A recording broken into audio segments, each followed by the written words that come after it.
jour. Alors quand la coupe bateau tu camines, manano mina t'entender enfant. Mata bicho e 60 escuros. Animo se 200 escuros. Alors que renda 600 escuros. O vizinho ni tecla no na wami. Vizinho ni tecla no na wami. O vizinho ni tecla no na wami.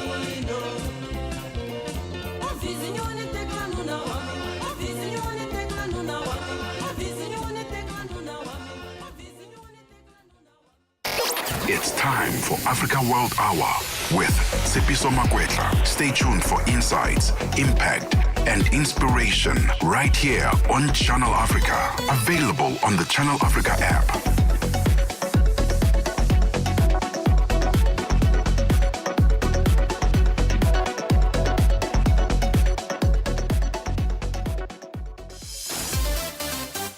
Tsepiso Makwetla winds it down on Africa World Hour, 9 to 10 p.m. And it is exactly 9 p.m. Central African Time or South African Standard Time. A very warm welcome to you. This is Africa World Hour here on Channel Africa, the African Perspective. I am Tsepiso Makwetla. Thank you so much for joining us as we bring you 60 minutes of the very latest news from the heart of the continent to all corners of the globe. Please do let us know what is your perspective on some of the stories that we bring you today as we bring you the faces, the voices, and the perspectives that matter. News matters as well, so please do share your thoughts with us on WhatsApp. Our hotline number is plus 2763406926. That's plus 2763406926. And a reminder then that you can stream live on all of the social media channels. That's on YouTube, Facebook, and can download the apps on Google Play as well as on Apple. And we would welcome your thoughts on what stories that you feel that we should be covering that we aren't. Let's take you to our top stories this hour. 1 hour, one continent, one voice. Africa World Hour with Tsepiso Makwetla on Channel Africa, the African Perspective. And we start in Madagascar, where President Colonel Michael Randriarina has arrived in Russia to hold talks with his Russian counterpart, President Vladimir Putin. The talks are scheduled to discuss energy and military ties. Moving on to Zimbabwe, where the country has begun rolling out a new long-acting HIV prevention drug, lenacapavir. Zimbabwe has one of Africa's highest HIV burdens. The rollout has been funded by the United States and the Global Fund. Dr. Owen Mugurungi from Zimbabwe's Ministry of Health and Childcare says the drug comes at a time when it's needed most. The introduction of this drug comes at a prime time in which we hope to reduce new infections amongst adolescents and young persons. This is the group where over the years we have not recognized or realized decrease in new infections. New infections have continued to be high amongst adolescents and young persons. More than 650 suspected cyber criminals have been arrested across 16 African countries in a crackdown on online scams. Police recovered over $4.3 million. The operation, led by Interpol, targeted criminal networks behind investment fraud, mobile money scams, and fake loan applications. The BBC's Bernadette Kihu has those details.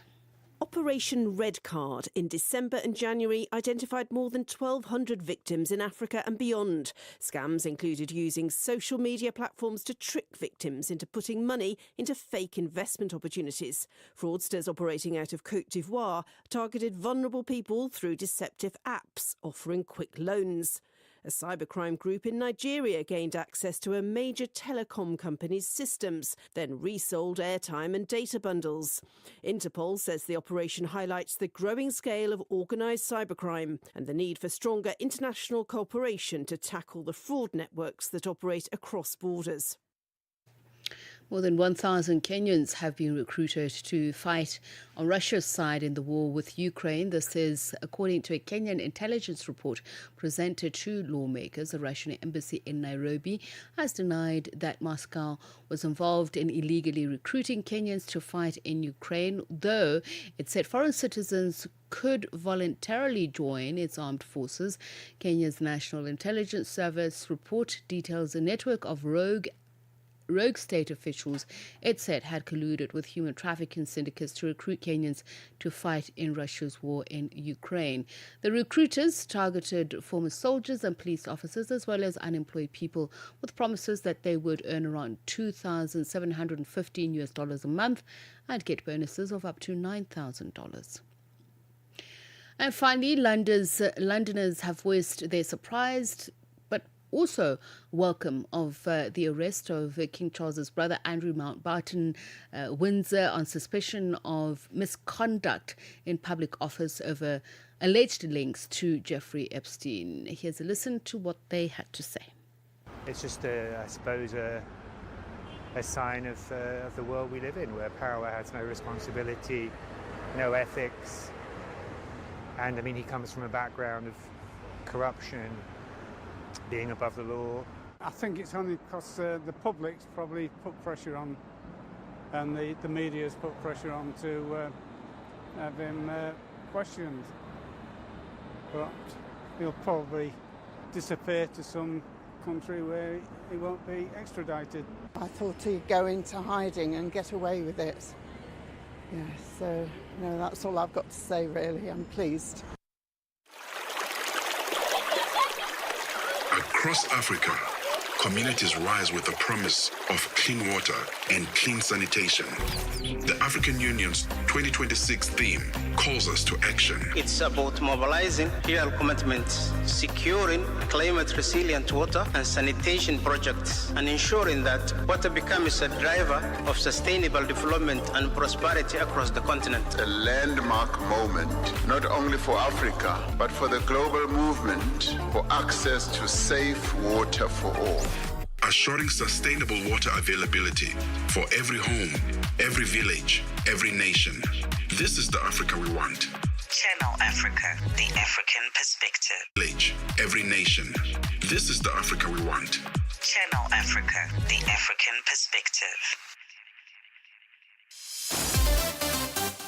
Tshepiso Makwetla winds it down on Africa World Hour, 9 to 10 p.m. 7 minutes past 9. Here's a look at one of the top stories that we're following today. An alleged argument between a gardener, the son of former Zimbabwean President, is believed to have led to the shooting of a 23-year-old employee in Hyde Park, north of Johannesburg, South Africa. Two men aged 28 and 33, including the son of the late president, have been taken in for questioning as police investigate a case of attempted murder. Is in critical condition in hospital. To speak a little bit more about what has happened, we speak now to Dr. Shuhaifa Bamji, Senior Lecturer in Criminal Law at the University of KwaZulu-Natal. Dr. Bamji, a very good evening to you. Thank you so much for speaking to us. From what is out there in the media, what is your assessment of what has happened here and what the implications are? Thanks for having me.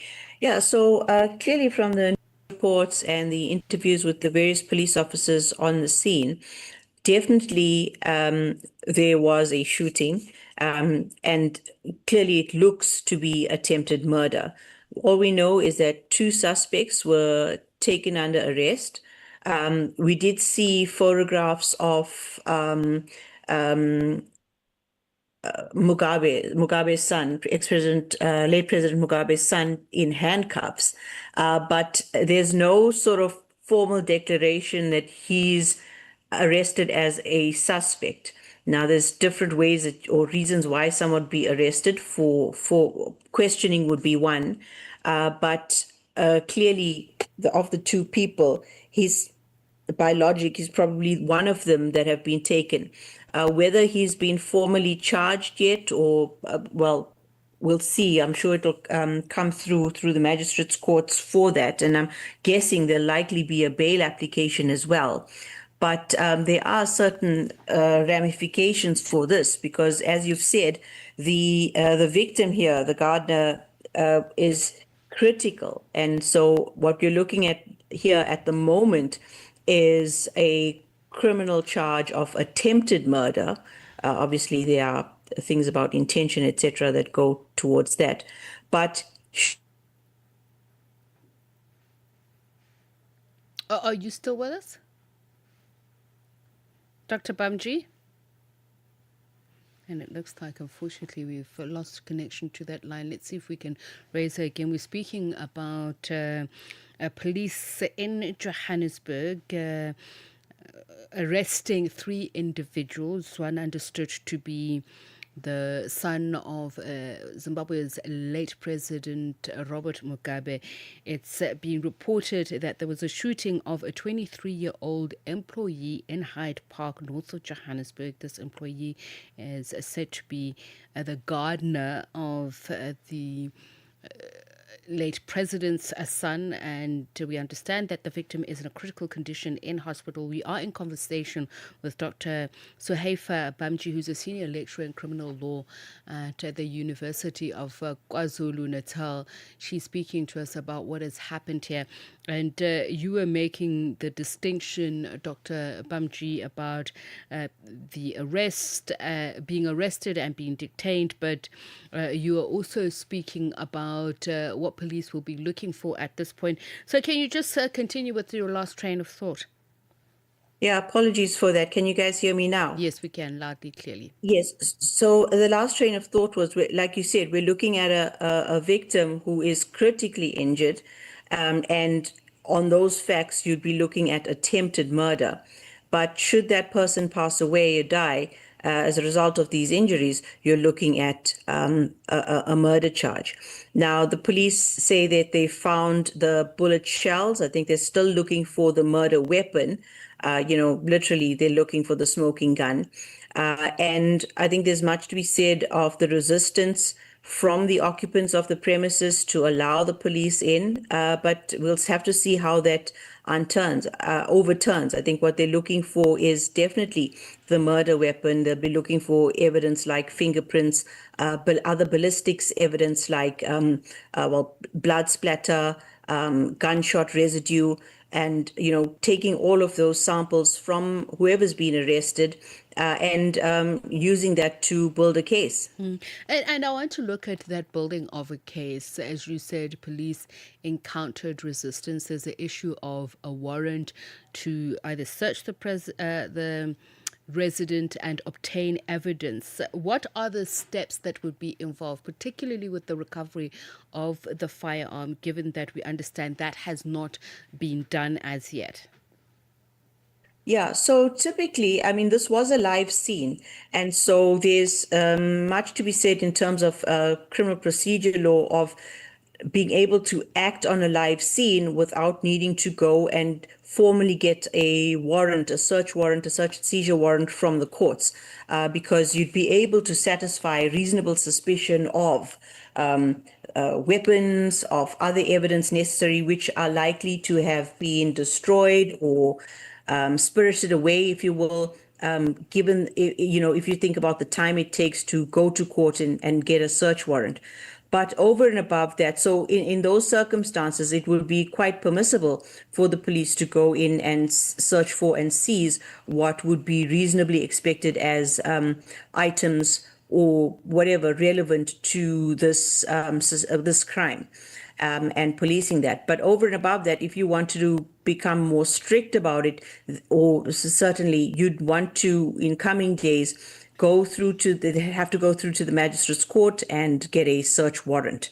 But I think there's enough certainly here to say that they could go in. But again, there are some rules about, who's got control of the premises and whether they give permission and do give permission, etc. So there's a number of those technicalities that need to be gotten around, but not impossible. And I want to look at that because you mentioned that it's a live scene, and I want to understand what then are the challenges, particularly in successful prosecution.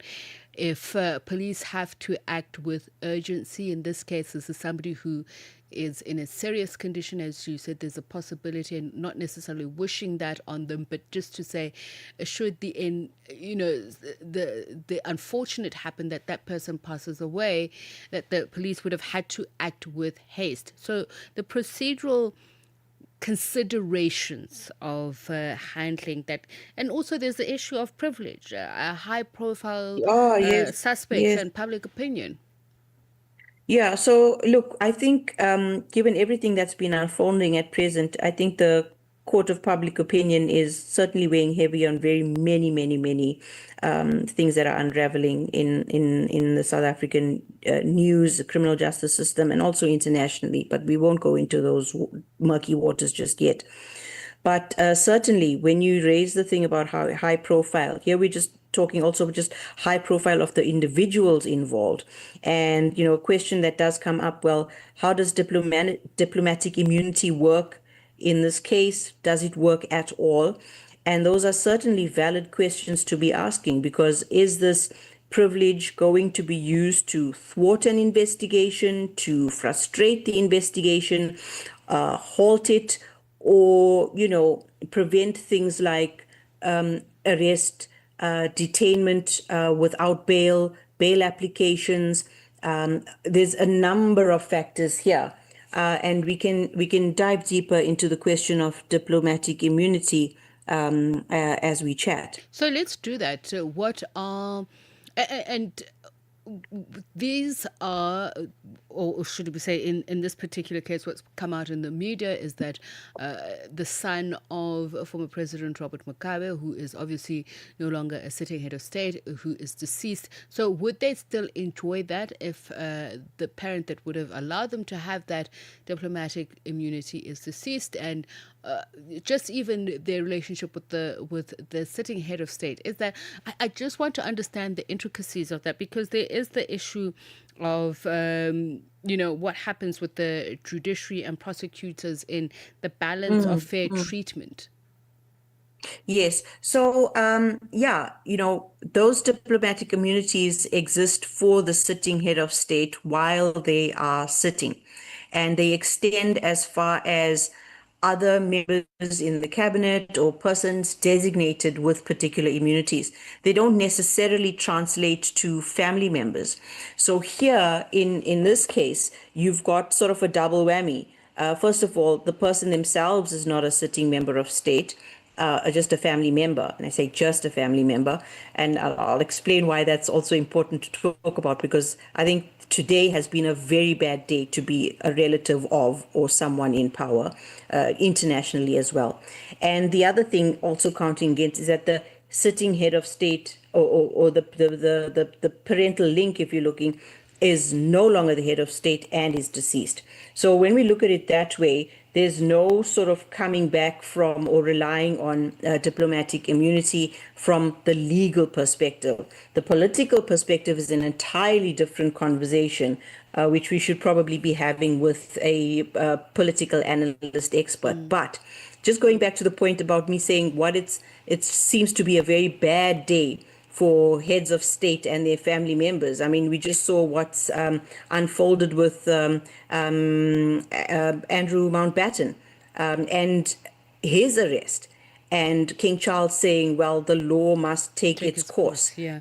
I need to ask this question quickly before we run out of time. I mean, for a lot of people, and we know there's a great deal of speculation that will happen on social media platforms, but there's an issue of workplace safety and conflict management. So the possible defense of self-defense in a case where there is lack of clarity on what led to the shooting.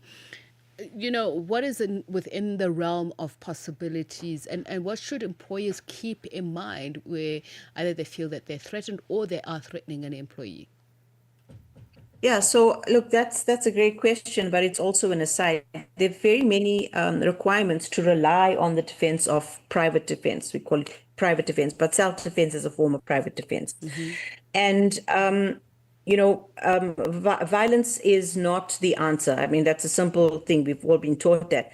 But there does come a time, forget about whether in an employee-employer situation where that reaction would be seen as reasonable and even necessary in certain circumstances and not out of bounds or, in a sense, overreacting. So in a way, you want to think about how can you kill a mosquito? Well, you can spray doom on it, or you can try and fire a bazooka at it, right? You need to, when you're engaging the private defense, it's about what is the least, the least harm in those circumstances, or the more reasonable way to effect that.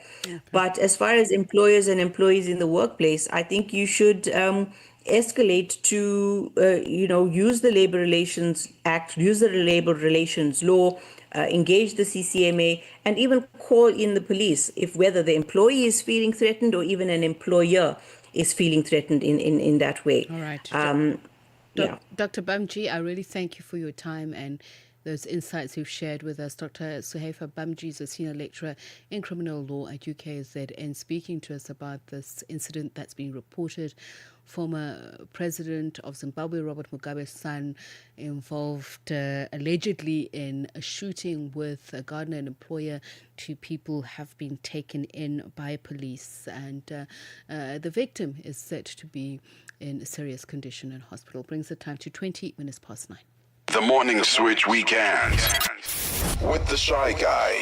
I Show Speed, often called Speed, who is a popular American YouTuber and live streamer known for his high-energy personality, loud reactions, and unpredictable humor. He visited Ethiopia, and he was shocked what he found out, actually, when he got to Ethiopia. He got to find out that, they don't use the Gregorian calendar. That is, we are in 2026 right now. And he got to find out they are in 2018. 2018? 2018. Nah, you trolling me.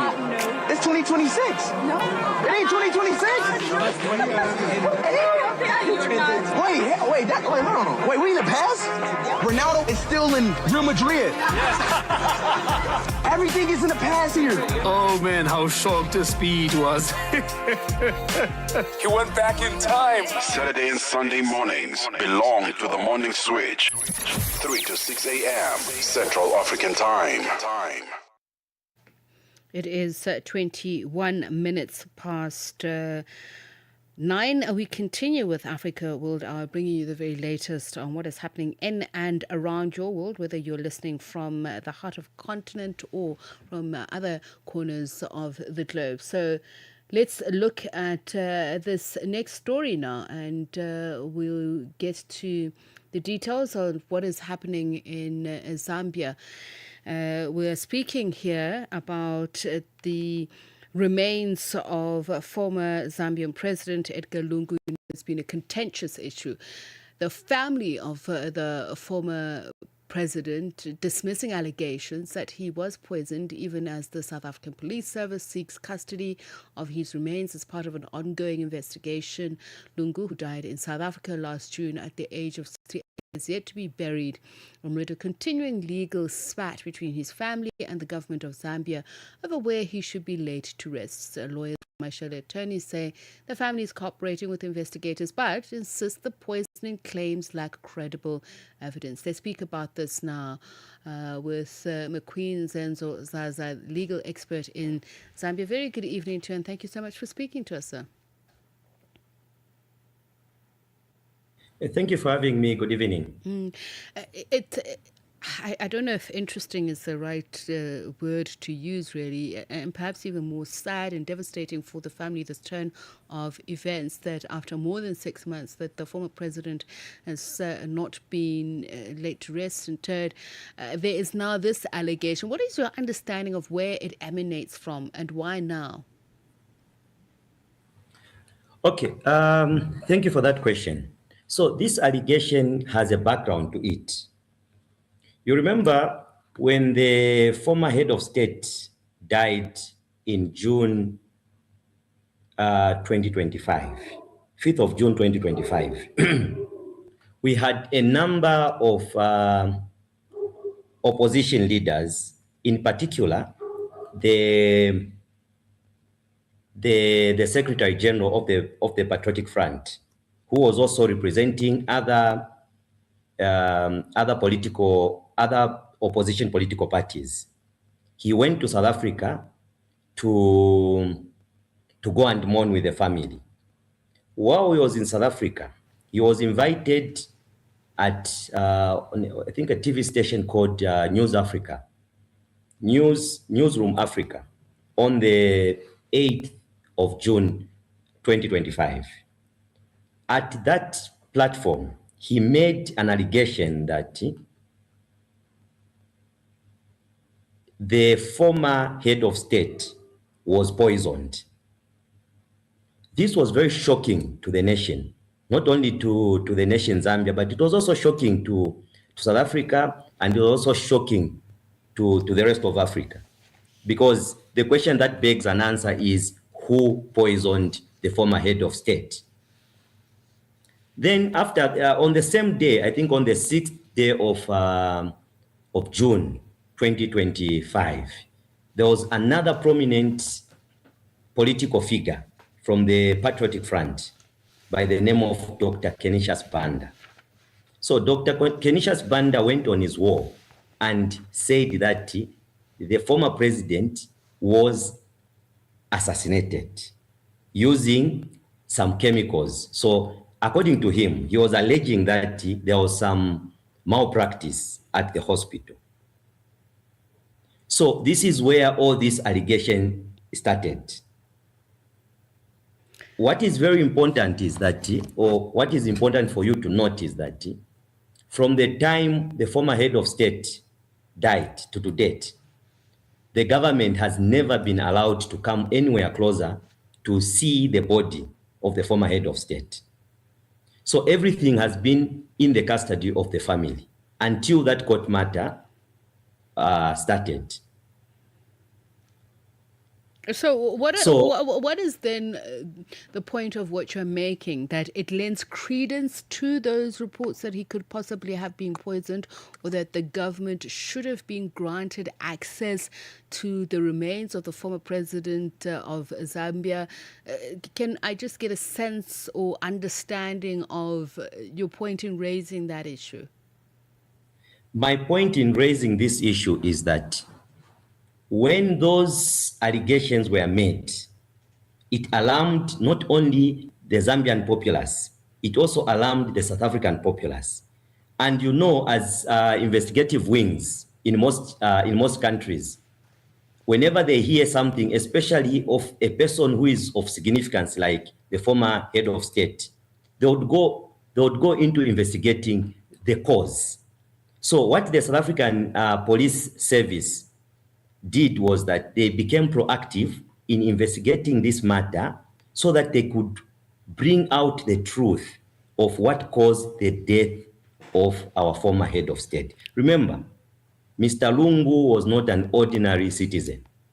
So if any allegations are made to the effect that he was poisoned or he was expertly assassinated, those allegation need to be investigated. And I hear that. So I want to go back to the point that you made prior to my asking these questions, and that's what piqued my interest. You were saying to me, after those allegations were made, remember, the Zambian government was not accorded the opportunity to have access to the former president's body. Is the suggestion that had they had that access, we could be looking at a different situation, that those allegations could have been investigated? I wouldn't speak on the behalf of the government. What would have happened? We wouldn't know what would have happened if the government had access. But what is important right now is that allegations were made by the Patriotic Front, the party to which the former head of state belonged to. They were made that to the extent that he was poisoned or expertly assassinated. So it's those allegations that the South African government, the South African police service is investigating. So the South African Police Service need not even have a complainant in those allegations. They made those allegations in South Africa. Some of them were made on their Facebook posts. So the South African Service hosting the body or the remains of the former head of state of Zambia proactively started the investigation. Do you have a sense of when the investigations would have started? Especially, I'm trying to get, sense of what would have been deemed as credible and justifiable evidence to carry out these investigations, especially in the face of the family's dismissal of these claims. What would the police have had to satisfy in order not only to get legal access, but to present justifiable means for doing, this probe? Sorry, I didn't get your question. What would the South African police have had to present in order to gain legal access or to justify the need for an investigation, given the family's dismissal of these claims? You are saying that the South African police would have had to follow up on this, and this is what they're doing. So I'm just trying to understand the legal steps, ramifications that has brought us to this point. The family is saying there's no such thing, but clearly the police, from what you're saying, are insistent that it needs to be investigated. Okay, thank you. So what is happening here is that when those allegations were made, the family did not dispute to those allegations. They were quiet about those allegations, including the family spokesperson. He did not dispute or say anything against those allegations. Actually, the South African Police Service started this investigation around that same period of time those allegations were made. So what they've just done right now is to make necessary application so that they can have access to the body. Because, if they do not have access to the body, how are they going to establish what caused the death of the former president? Okay, so what do you anticipate will happen next? What I think will happen next is that I think the police will be given access to the body.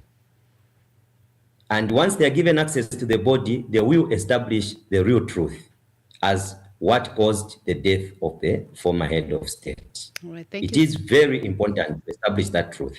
All right, for closure. Thank you for speaking to us. McQueen Zenzo Zaza is a legal expert speaking to us from Zambia regarding the reports that the South African Police Service are seeking custody of the body of the former late president of Zambia, Edgar Lungu, following reports, claims that he was poisoned. Of course, the family is disputing these allegations. Brings the time to 28 minutes to 10. Kodi mumadziwa bwino kuwerenga ndi kuyankhula Chinyanja? Mumakonda ntchito ya wireless? Mumafuna mutagwira ntchito m'dziko la South Africa? Nanga muli ndi mapepala okulolezani kugwira ntchito mu South Africa? Ngati muli ndi yankho la zonsezi, ndiye kuti muli ndi mwayi ogwira ntchito kuno ku Channel Africa. Tumizani CV yanu ndi mawu anu kuno ku Channel Africa ku email ya newsroom@channelafrica.co.za. Chonde ngati simunalandire uthenga kuchokera ku Channel Africa nyengo ya masiku 14 pambuyo potumiza CV yanu, ndiye kuti simunasankhidwe. Channel Africa, kalilole wa Africa. Nighttime radio, just the way you like it, on Channel Africa, where the night comes alive. Tsepiso Makwetla winds it down on Africa World Hour, 9 to 10 p.m. And we continue with Africa World Hour. Public health advocates are arguing that the health promotion levy should be increased to about 20% of the retail price to align with the World Health Organization recommendations and enhance health benefits. As South Africa approaches the February budget speech, this is one of the topics that could be overlooked, so say some critics. To speak about this, we're joined now by CEO of Hila, Nzama Mbalati. A very good evening to you, and thank you so much for speaking to us.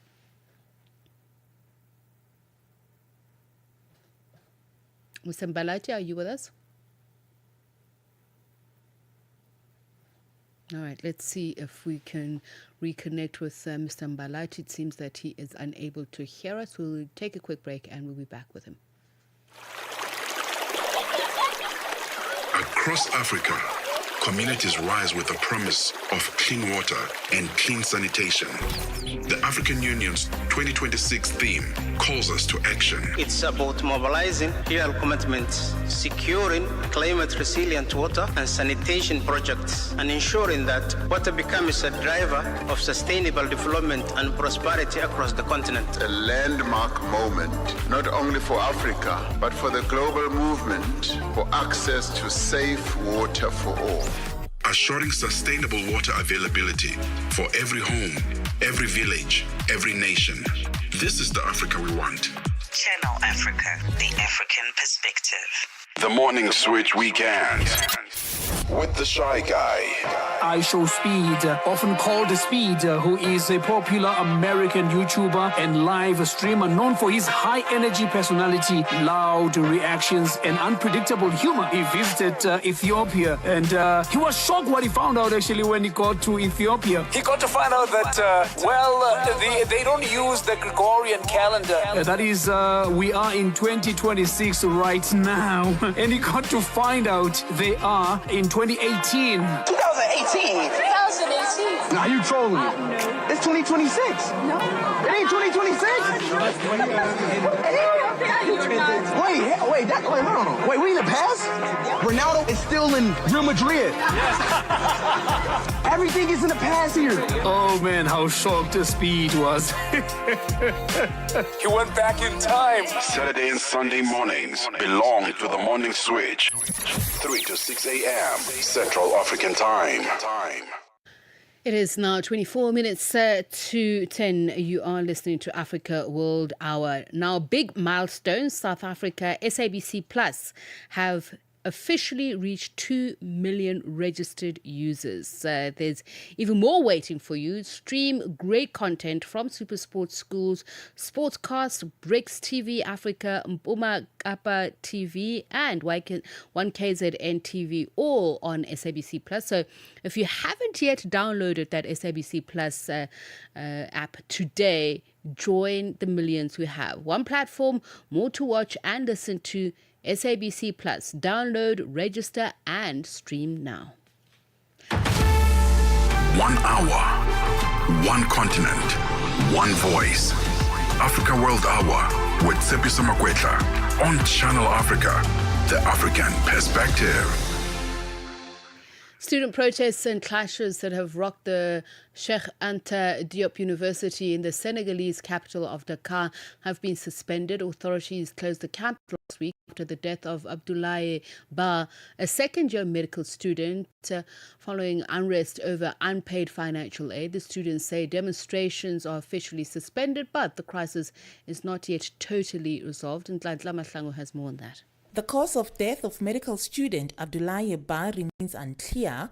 On February 9th, police descended at the university's campus in the capital Dakar following several days of students' demonstrations which had shaken the West African nation. His autopsy reports list several injuries to the chest and skull complicated by massive internal bleeding. The student collective at the Cheikh Anta Diop University insisted last week that Ba was brutally tortured to death by the police. But the Dakar court's prosecutor on Tuesday rejected that account, insisting that Ba had not been beaten but jumped from the 4th floor of Pavilion F. Dr. Yankuba Seidi, lecturer from the University of Dakar, says the university regrets what transpired. This was visible in the communique which already was released. The Vice Chancellor and the delegation, they went to pay a visit to present their condolences to the family of the young student Abdoulaye Ba. The Vice Chancellor went there with an important delegation, and to show their sympathy, their compassion, their condolences, which was sent to the family of young Abdoulaye Ba.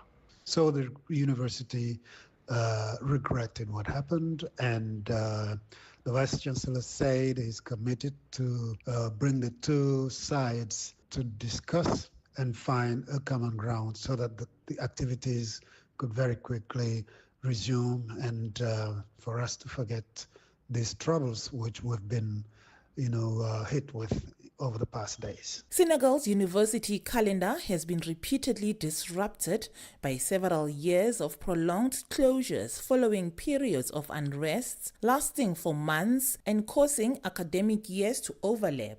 Students often go months without receiving government stipends to support their education, averaging about 40,000 francs, which is about $73 per month, which are the only source of income for many of them. The latest protest at Sheikh Anta Diop University, one of the largest in West Africa with around 80,000 students, began in early December over unpaid stipends. Student anger increased when university authorities closed campus cafeterias after students refused to pay for meals. Oseno Aumaka, master student in library, archival and information science and former student association president, says delayed stipends led to clashes with security forces. Manifestations are part of a complex of tensions which are due to the late payment of scholarships. This has led to disturbances for several years now. No one. That is Nhlanhla Mahlangu reporting there on developments in Senegal.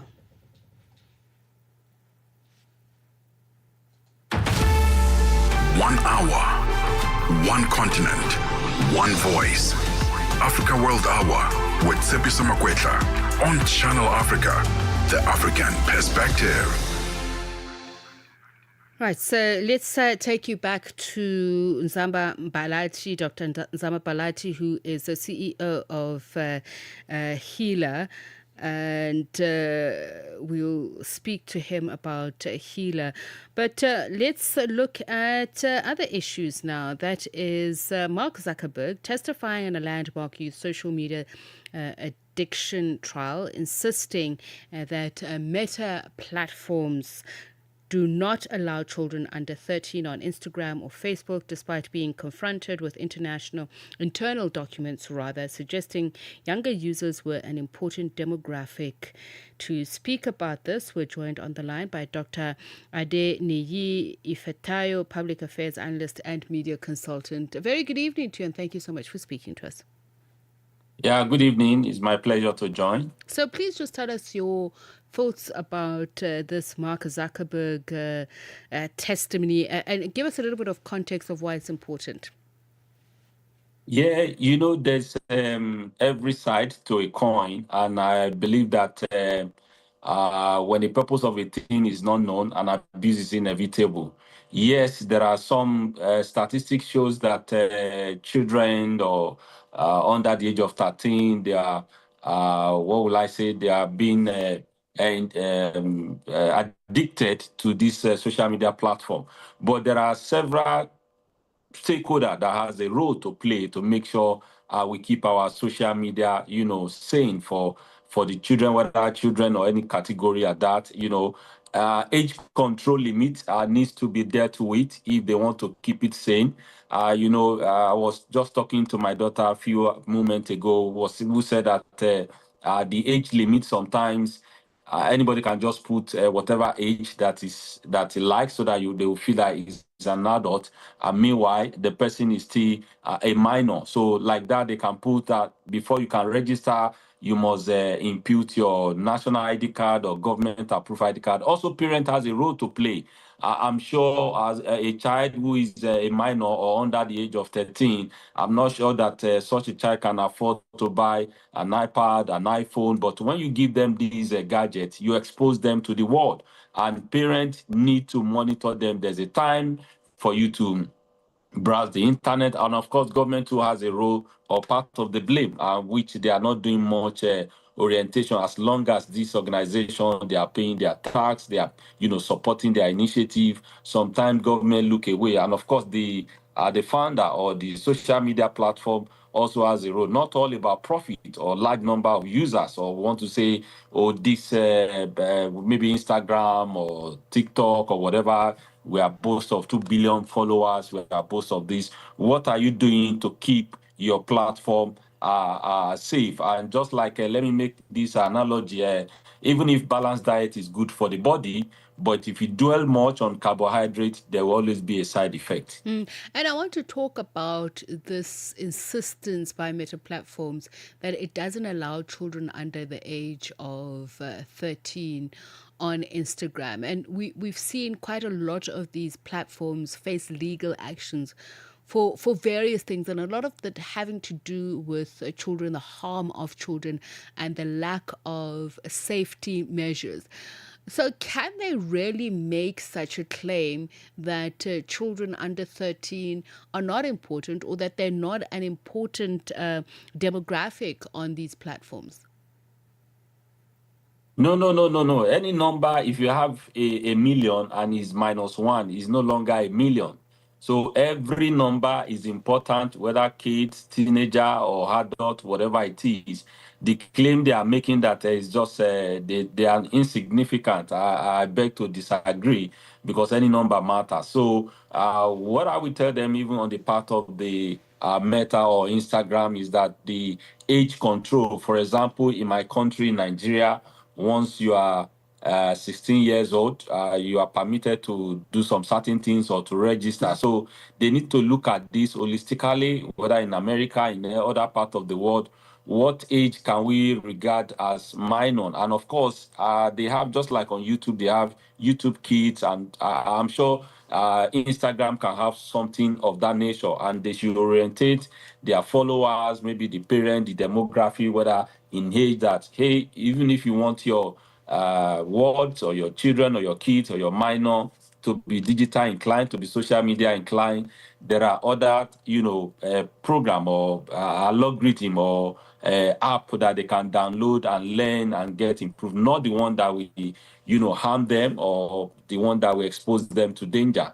So those are the things that the Instagram or the Mark Zuckerberg and his team, they can look inward and do. Because when they started, it was all about number. How many number, active number, how many people spend so hour, how many people are using it every second. So, but now it's about safety, and safety is number one in anything that we are doing. So let's look at the existing policies and regulations and how these Meta platforms claim they are observing those safety features. So let's start with Mark Zuckerberg's testimony, what he said. Was he convincing? Is he convincing? No, not really. But the only thing when you start business, beginning is always rough. You want to do everything and all of that. But as business grows and you begin to put system in place, so that's the only thing that I can agree with him, saying that we know that when we started, we didn't start the right way, but now where it is now, we are putting some measure in place, but they are not doing enough. If I may say that, they are not doing enough at all, because they are all about profit and numbers of those who make use of their platform. And what do you see as the loopholes? Where are the gaps? Yes, government, just like I said, parent who has a role. What is your children? What are they watching? Your minor, that gadget you are giving to them, do they have the time to watch it? Is there any app you need to delete? Is there anything that, no, you don't need this, and talk to them? And also, just like I said, age control, they need to work on that. Or every platform or every Instagram name that is, you look at it, they have the back-end channel, they look at it that these are minor, you can deactivate them and say, for you to reactivate, just for us to be sure of the age range, you must impute your national ID card or government approved ID card. And of course, government too, they need to do more orientation, and for the kids and schools, the dangers of being on this platform as at this age. Everybody just feel that it's a new thing. I need to be there. I need to be there. So those are the loopholes that I think the government, both the government, the parents, even the stakeholder, they can come in and address to make sure we have a sane social media platform, even Instagram inclusive. And I want to look at post Mark Zuckerberg's statement. We saw a U.S. Senator, Marsha Blackburn, release a statement about his testimony and talking about this Kids Online Safety Act. Just, conceptually, that children can be addicted to the internet. What would be the litmus test? What would be looked at? Is it a screen time spent? Is it the compulsive behavior? What would be a good, way of gauging addiction and when a child has reached that point? Yes, I think this has to do more with the parents. Because you spend more time with your kids or your wards, at home. It's just like in every home, they said, it is time for bed. You need to go to bed. Some parents in some home, they allow their children or their wards or minor to go into their room with their iPad or with their phone, whatever it is. So they have a role to play, most especially because he who wears the shoe knows where it pinches most. You understand? And of course, just like I said, the provider of those platforms, especially Instagram, must, do more of advertisement when it comes to Meta Kids or Instagram Kids that's meant for minor. They are not doing enough. They are not spending money enough. And they should look inward. It's not just all about profit. It's not just all about the number they accumulate or the number of their followers or users.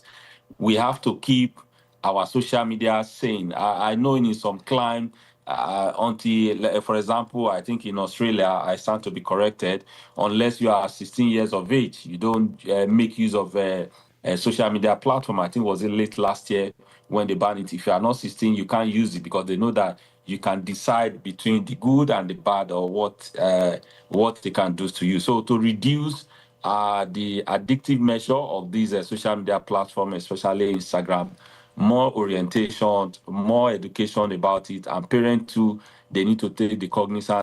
My kids really need these gadgets now because you are exposing them to the world. Dr.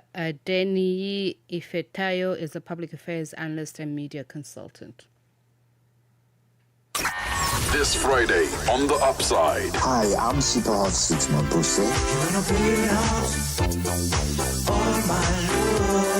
We are bringing heavyweights in the studio. You'll be listening to Channel Africa, and I'll be talking about my gigs, my future, and what I've been doing in the recording studio. So tune in on Channel Africa 1514 to hear all the things that I'm talking about. If you care about the music of Africa, this is the place to be. On The Upside, 1 to 4 p.m. Central African Time.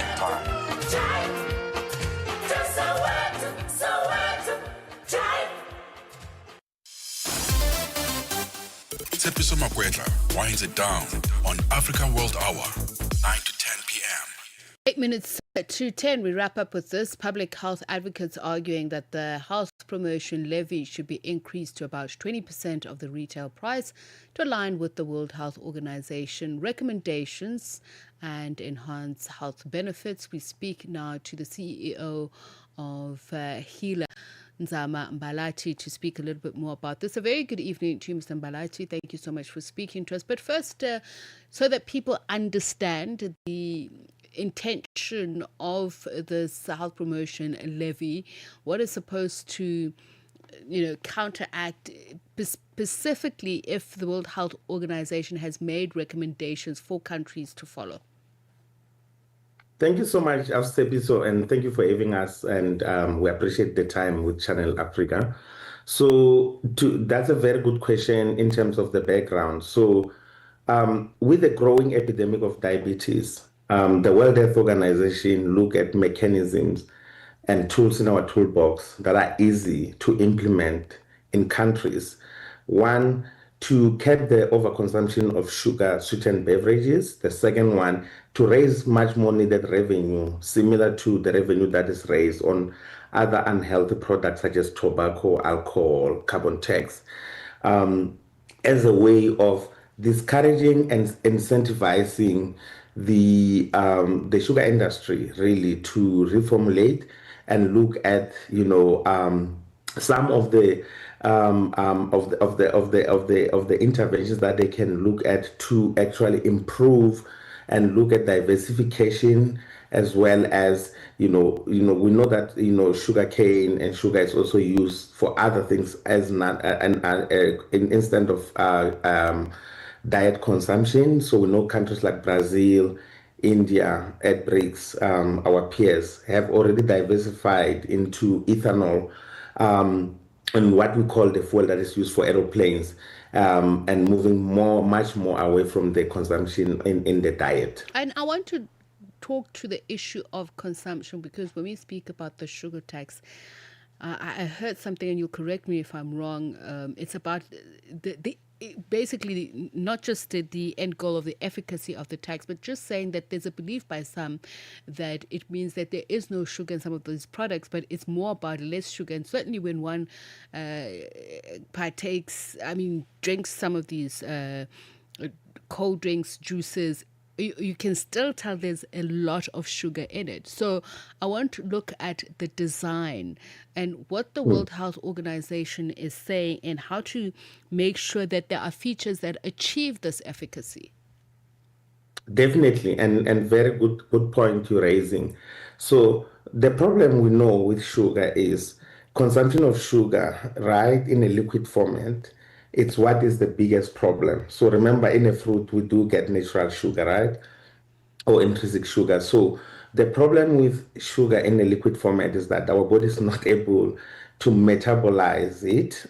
So not to talk difficult science of insulin and metabolism, is that our bodies is not able, if we are over consuming sugar in a liquid format. So this intervention was looking at that. And now the issue is, in terms of the whole scope and the exercise of the health promotion leave, was not to be too much penalizing, was much more of an incentivize to the sugar beverage manufacturers. And I think you raise a critical point about natural sugar in a liquid format and added sugar in a liquid format. So cold drink, we know it's added sugar, but juice is actually, like, it could be squeezed juice, right? It could be squeezed into 100% sometimes. The problem still is the design of this tax is still missing some of the natural sugars that, when in high consumption, are still not good for our health.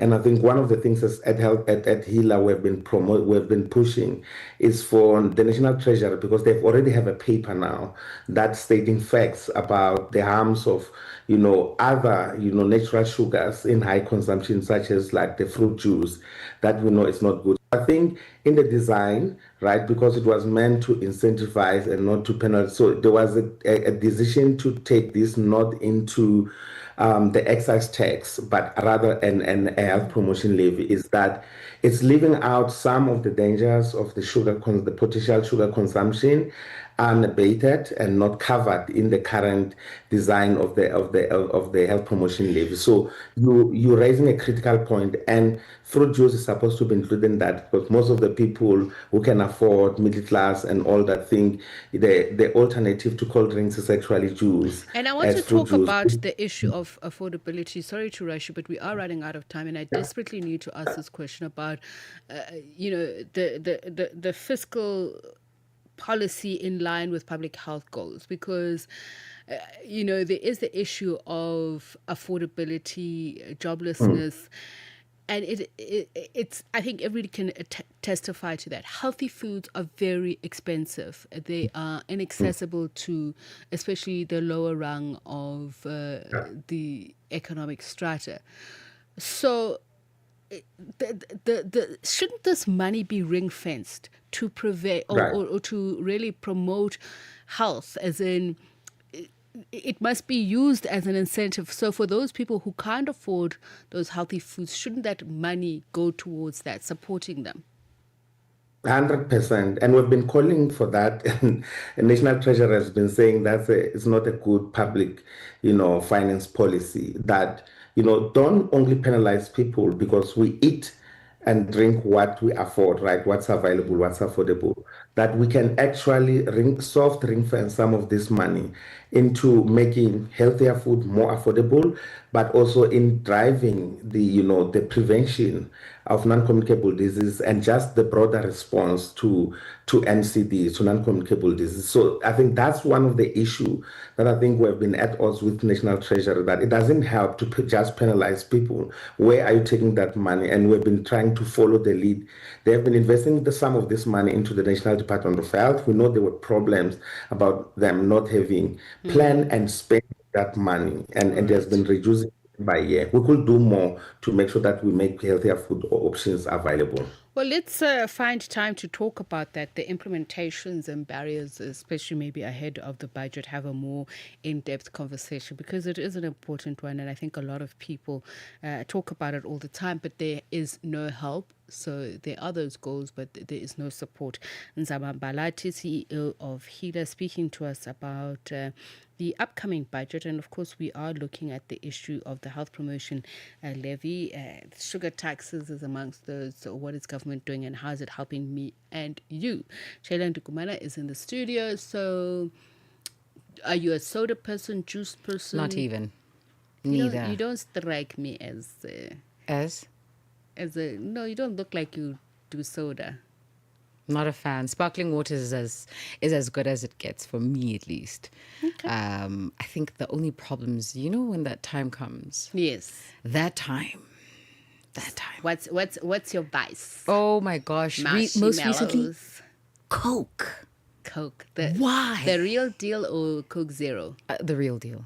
Don't put vanilla. I can't. Why? It's too sweet for me. Okay, I'm diabetic. Okay. But generally, yes. I've never been able to stomach. Coke Zero is what I do. Not Coke Light, Coke Zero. Is there a difference between the two, flavor-wise? Yes. For me, I find Coke Light has that artificial sweetener aftertaste.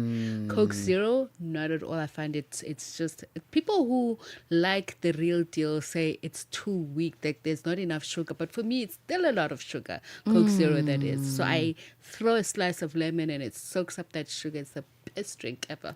Yeah, I know. I tried the lemon thing, lemon and Coke. I'm like, no, it's a fetish. It's people who have built an aesthetic. It's like the wine aesthetic. Okay, what comes up on African Diaries this Thursday is, do you like theatre plays? Love it. But I did theatre acting at school, a little bit after school as well. So. A woman of many talents. Okay. So we're going to be talking all things Giselle, and we talk with Dane Hurst about this. This is the artistic director of the Johannesburg Ballet Company. Mm-hmm. And then we're also going to be looking at how to make money on social media. Like, I'm tired. Like, can we just... It's so interesting how it's easily touted like an achievable thing. And I'm thinking, if that is the case, why don't we have many more millionaires?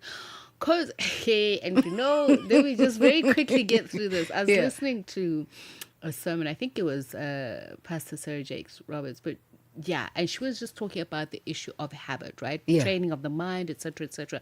One of the things she touches on is how young people are so consistent and determined when it comes to social media. But she was just saying, they have made it into a habit because they know eventually it'll drive their income. So it does take dedication and time. Yeah. But what are you doing? Like, isn't there work to be done? Studies. This is where the new do work. you find the time? It's the new work. Yes. But the point I'm making is I don't think it is that easily achievable, that I'm just going to post at the right time, edit. Yeah, okay, maybe me. I'm just sorry. Maybe I'm just showing my own difficulties. But hey, but so Arlette, like really. Anyway, I want to learn a thing or two, and that's what we're going to do it's tonight. important. It's important. And when you learn, teach me. Each one, teach one. Okay, I'm here. And that's how we end Africa World Hour this evening. Shayla Ndukumana is up next. Conversations that touch the heart and inspire change. Here on African Diaries, only